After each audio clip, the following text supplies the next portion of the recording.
Welcome to MathGPT. In this video, we will practice a careful, step-by-step method to decide which statement is not accurate about online retailers and buyers of unmanned aerial view drones. We will do this using a clear example dataset. We will use a simple, hypothetical survey. Imagine a survey of 100 buyers of unmanned aerial view drones. We want to know two things: which online retailer they used and whether they are hobbyists or professionals. Here is the dataset we will use in our example. We will walk slowly and check every statement with the data. First, let's visualize how many buyers used each retailer. Retailer A has 60 buyers and retailer B has 40 buyers. Next, we also track buyer types. 70 buyers are hobbyists and 30 buyers are professionals.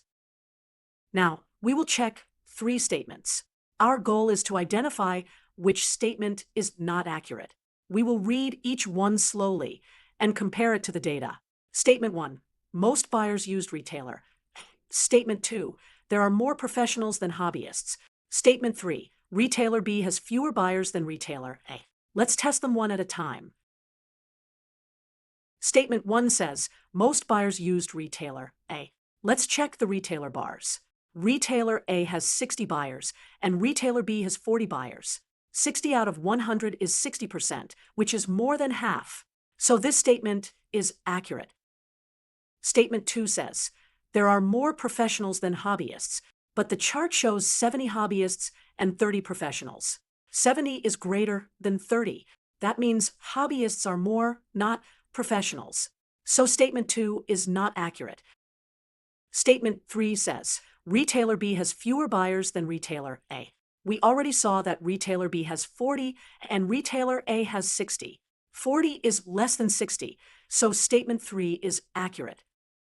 Let's recap slowly. We checked every statement against the data.